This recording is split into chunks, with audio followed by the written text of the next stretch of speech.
A week ago, I uploaded a video from my podcast about Kate Middleton and Meghan Markle, and people had a lot of thoughts. Let's talk about it.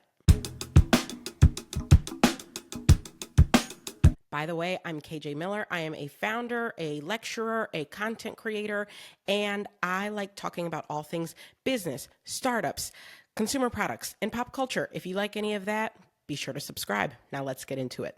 First and foremost, the name of my podcast is Two Queens, Two Crowns.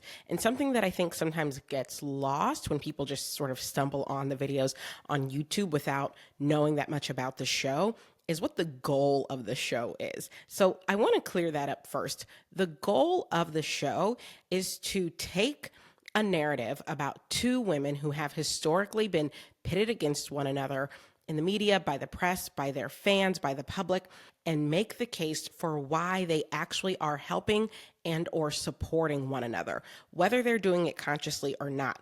Basically to argue that this narrative that we keep pushing, that women have to be in competition, have to be working against one another, is old and tired, and we can let it go. Because a lot of the time, the very women who we think are working against one another are actually helping one another. Again, whether they mean to or not. That's the goal of the show. I have found that it is a bit more subversive than I thought it would be when I came up with the idea. I'm not really trying to ruffle feathers. I am trying to make people think about these women in a different way, and particularly think about what we've been told about them and their so-called feuds in a different way. So far, I've looked at 3 different pairs of women. The first episode covered Beyonce and Taylor Swift. The second episode covered Nicki Minaj and Cardi B.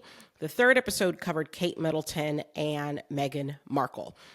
All of these episodes have gotten a fair amount of angst online from the people who consider themselves in one camp or another.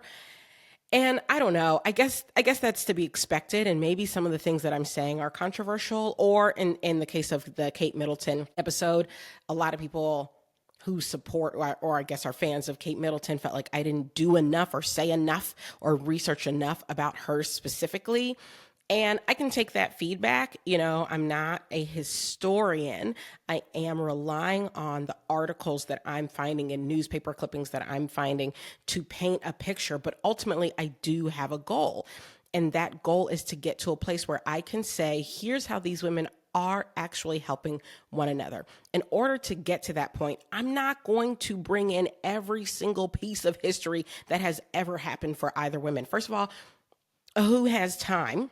Second of all, not every single piece of their history and timeline is going to help me build the final thesis statement, right? Which is how they have helped one another. So I just want to put that out there up front. It's not necessarily a history-based podcast, although we get into a lot of history because we have to in order to understand the women, where they are in their careers, why they've been pitted against one another, and the case that I'm going to make for why they shouldn't be. Hope that helps some of you. Maybe that will make some of you more inclined to watch and listen to the whole show. Maybe it won't, but I just want to be clear about that. Now, let's get into your feedback about this particular episode, because in terms of YouTube, it's not my most listened to show if I look at my stats and figures on Spotify, but it is my most watched show if I look at YouTube. So that's why I'm taking the time to respond to this episode here on this platform, because far more people viewed it on this platform than any of our other episodes. So let's get into your feedback. All right, so I'm going to start with a common piece of feedback that I got, and I think this is one of the easier ones to address. This person at Annie Nayland 45 says, please use her proper email name. I think she didn't mean to say email. So please use her proper name, Catherine, Princess of Wales.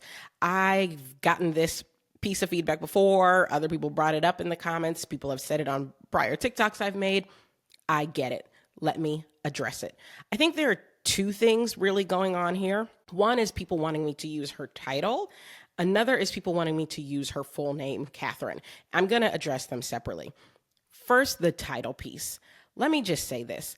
If I were to ever meet Kate Middleton, Her Royal Highness, if I were to ever meet her, I would absolutely use her title. I would follow the rules of, British decorum and customs the same way I would if I met any head of state, right? If I were to meet Biden, I would not say, "What's up, Biden?" I would say, "Hello, Mr. President." That's the rule of thumb. That's how you honor American traditions and decorum. And that's the respectful thing to do, to use his title, Mr. President. And I would happily do that. Same with Kate. If I met her, found myself, in Kensington Palace, I would say, "Your Majesty" or "Your Royal Highness." I don't actually know exactly what you're supposed to say, but I would learn it, okay, before I got there, and I would say it, and I would curtsy if that's what I'm supposed to do. Like I would learn what it is I'm supposed to do and what I'm supposed to say in order to address her respectfully. I believe in decorum. Okay. She might not be my princess or my future queen. I don't live there, but I believe in decorum. So I just want to be very clear about that. I'm not trying to be disrespectful in not using her title. I am being casual because this is me in my home. Okay. Like I said, if I met the president of the United States, I would refer to him as Mr. President. But here, talking about him in my home, if I made a video about Biden, I would call him Biden the same way every other news anchor does, blogger does, YouTuber does, because that's just informal cadence. That's just normal dialect to use a nickname or a shortened name or an informal or casual name when speaking about someone. That's different than if you were to actually meet them. Or if I were, I don't know, printing the New York Times, I'm sure I would refer to her as her proper title. Although, has she been referred to as Kate Middleton in the New York Times many, many times? Yes, and many, many other publications. So let's just be very clear. Like, I'm not trying to be disrespectful to this woman by not using her title. If the time and place called for it, I would happily use it, okay? But now on to the second part, which is her name. I'm aware her full name is Catherine. She was introduced to the whole world as Kate Middleton. That is what she is most well known for. So I actually had to Google, does she prefer to be called Catherine? Because one thing I very much believe in is calling people what they want to be called. If you tell me you want to be called Tom or Dick or Harry or whatever, that's what I'm going to call you because that's respectful. I had not seen at the time of filming that episode or up until now anything about Kate preferring to be called Catherine. So I went and Googled it. What I found was a couple of articles referencing the fact that it is rumored that at one point she sent her friends an email asking to be called Catherine.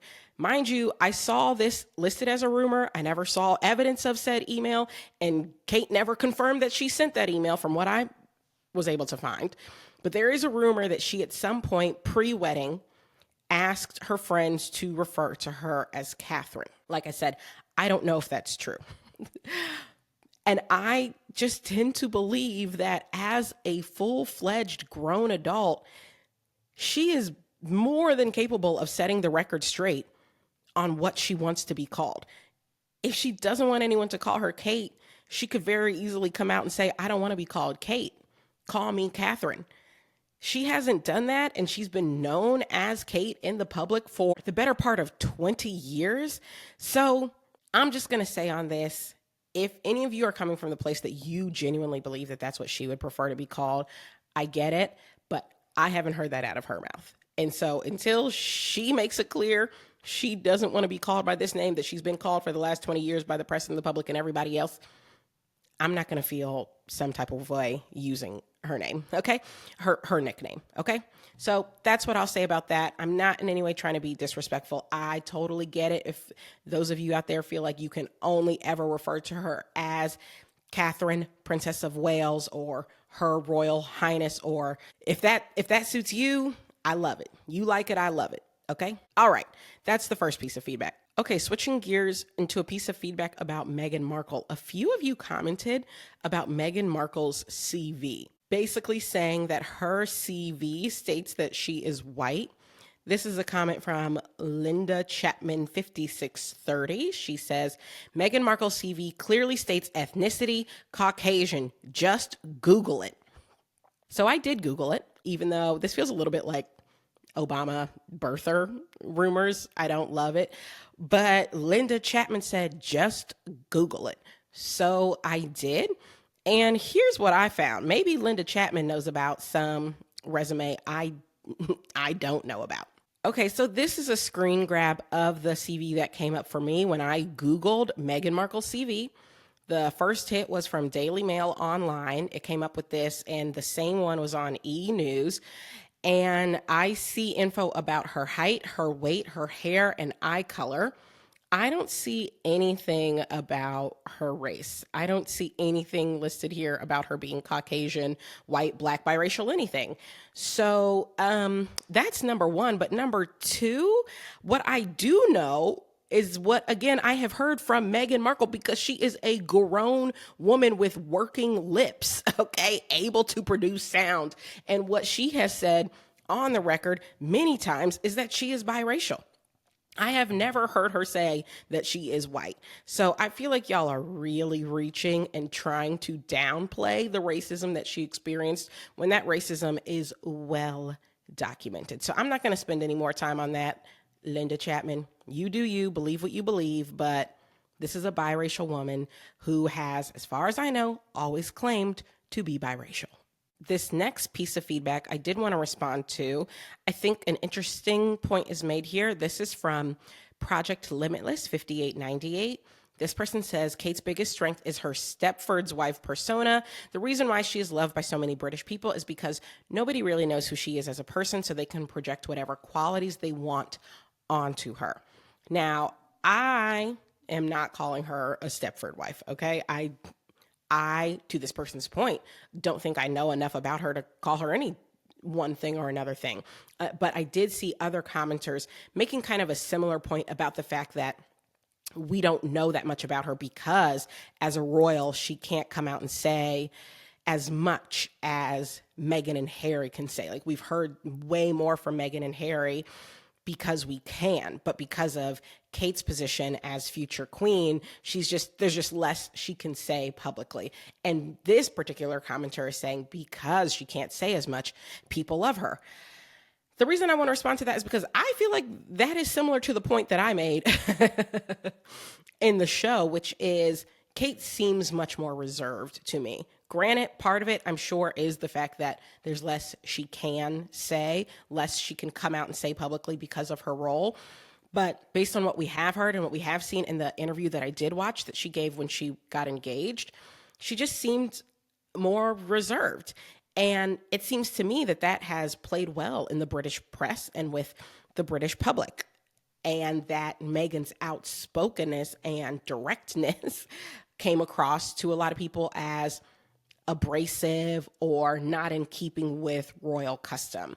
That's the sense that I get. Now, look, I am American. I am removed. I'm not trying to convince anyone that I am a royal expert. I'm telling you how it reads, and that is the sense that I got based on the reading that I did and the interviews that I watched. It seems like she's more reserved and that played better to the British people and press than Meghan's more outspoken nature. Okay, now on to a piece of feedback that I guess I'm just including because even though it was a little rude, it feels like, a bit more fun. We're going to take the tone down for just a sec. Melanie Marino 7219 says, OMG, the swallowing and smacking needs to be toned down. Too hard to even listen to. Stop swallowing so close to the mic and smacking. Okay, Melanie Marino. Now, I did reply and say, I appreciate the feedback, but I don't know why that had to be so rude, because it did seem like it was worded a bit rudely. But I will just say, feedback taken. I will do my best to, I just swallowed. I mean, I have to swallow, okay? I'm not going to not swallow. But to edit out the more audible swallows where I can, and to edit out the smacking. I mean, I speak the way I speak, and I swallow when I swallow, and I was actually quite sick during that episode, so I had a lot of phlegm I was working with. But feedback taken, Melanie Marino. I will do my best. One thing I will say, and maybe I'll just get better at this as I continue to podcast and continue to edit. Some of the reason why sometimes I leave in the, that I sometimes do when I talk, or even a swallow, is that cutting it out can make the sound a little too choppy when you have a lot of those edits and a lot of those cuts. Sometimes I find it's a little bit easier to leave it in. I actually find it's a little bit easier to listen to when it's not so choppy. But feedback taken, I'll do my best, Melanie girl. So thank you for the feedback.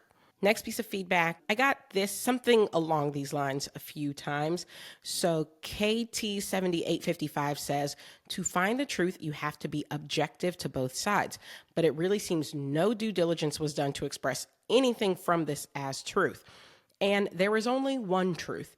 When you have to say my truth, it is already skewed. So please do your due diligence to claim you are speaking the truth and don't state your opinion is the truth. A lot of different points being made here, Katie. I guess I will try to address all of them. The first thing you say is that it seems like no due diligence was done. I did a lot of research. I read a lot of articles about these two women. And again, my goal with this episode was not to present every single thing that both of these women had ever gone through. Every article that had ever been written, every word that had ever been said. I was not trying to build a fully comprehensive case about the history of Kate Middleton, Meghan Markle. I'm sure other people have done that and done it well. My goal was to lay out how these women have actually helped each other. And in order to do that, I felt I needed to understand, well, how did this narrative of them being pitted against one another come to be? Where did it come from? It didn't come from thin air. And as I was researching and reading about what was said about them in the public, I noticed a few themes. And so my goal was to call out those themes because I believe they contributed to that narrative of them being pitted against each other. So I did do a fair amount of due diligence, but if your point is that I didn't point out every single thing ever written or said about these two women, I didn't do that. And if you think that there are pertinent things that I left out, I hear you on that. I don't know that I'm ever going to do a perfect episode where I leave in every single pertinent fact that you could ever mention about the two subjects. I don't know that I'm ever going to be able to meet that bar, but I felt as if I included the right amount of context to help us understand their relationship. So point one is about diligence. Point two is about truth. Now you say something interesting here, which is there is only one truth. I disagree. I think if we're talking about objective fact, as in, did this thing happen? Did she sit down? Did she have water thrown in her face? Did she graduate from college? Those are facts. And if you say she did and she didn't, then that's not true, right? In that sense, yes, when it comes to facts, there's one truth. But when it comes to feelings, there are many truths. The way I feel about someone who has wronged me, first of all, might change. Second of all, the way I feel and the way that person feels and how we feel that tension came to be can be different.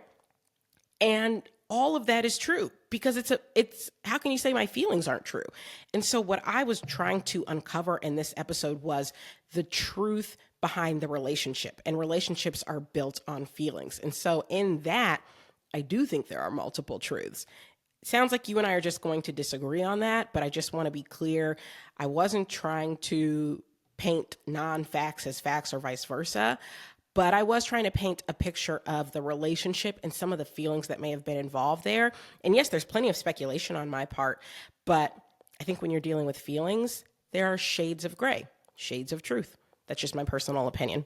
Okay, and then the final piece of feedback that I want to react to, I got from a lot of different people in a lot of different ways, but basically boiled down to people feeling as though I downplayed or didn't give enough time to the negative press that Kate got, particularly while she was dating William, before she got married.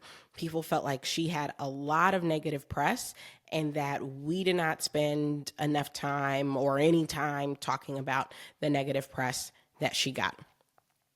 To that, I will say, I accept that feedback. Again, I was trying to build a narrative to get to my thesis around how these women helped one another. And so as I was doing my research, I was trying to pull out the themes that I was seeing as I read through the press. One of the major themes that I saw in looking through the press that I read about Kate Middleton was people felt like she fit. People felt like this is the type of girl for William. that was the thesis, and it seemed contrasted pretty heavily to Meghan's introduction, which was, wow, this girl is so different. She's an activist, she's an American, she's an actress, she's a divorcee. That was what I saw as the major themes. Much more was said about Meghan than what I pulled out, and much more was said about Kate than I pulled out. But those seem to be the major themes that sort of rose up and created a through line to how these women were eventually pitted against one another. And again, this is the narrative that I'm trying to build. That said, you're not wrong. Kate didn't have a cakewalk. She did not have a cakewalk, okay? When I went back again to read more articles, I will say I still found far more positive than negative. Maybe I have to be in England. Maybe I have to Google from England for Google to show me the abuse that you guys are saying she suffered from, okay? Because abuse was a word that was used many times in the comments. I don't know that I saw enough negative to call it abuse, but again, I wasn't there. I did see some things that I didn't talk about in the show. For one, her weight. It seemed like people were stuck on her weight for a little bit. Now, she's always been a very slender woman. Clearly, you can just go back and look. She's always been slender. But it does look like there was a period of time where she was losing weight, both while they were dating and leading up to the wedding. And before she lost that weight, there were articles sort of talking about her being, a little bit thicker or thicker than her sister. Again, in terms of what the overwhelming press was it about her weight? No, not as far as I can tell. But is that something that came up? Yes, it was. And I did not mention it. And so I'm mentioning it here. We did talk about the weighty Katie stuff. So that was the other thing that I saw come up. The fact that she had to wait a fair amount of time before William proposed. Even their breakup. To me, it seemed like, again, what I found, a lot of what was said about Kate in the midst of her breakup with William was very positive. People saying she looked better, she looked sexier, she looked happier, she looked healthier. It was very much giving like revenge dress, workout, revenge body. That's what I was seeing in the press. So even when she broke up from Will, it seemed like the coverage was mostly positive. Again, I can only talk about what I'm seeing. And from what I'm seeing, I just saw far more positive than negative. But that doesn't mean the negative wasn't there. I was not trying to give the impression that no one ever said anything negative about Kate. Again, I was trying to paint a picture of how these women came to be pitted against one another and why I felt that they no longer needed to be pitted against one another. And so, yes, painting that picture means being a bit selective about what I do and don't cover. That's just the nature of the show. It's not a history book. It's a podcast. So, but I hear the feedback and I just want you to know, yes, I am aware. Not everything that was ever said about Kate was glowing and positive and warm and bubbly. Hopefully that addresses you guys' thoughts, feedback, comments, concerns. I really am committed to trying to understand and address your point of view.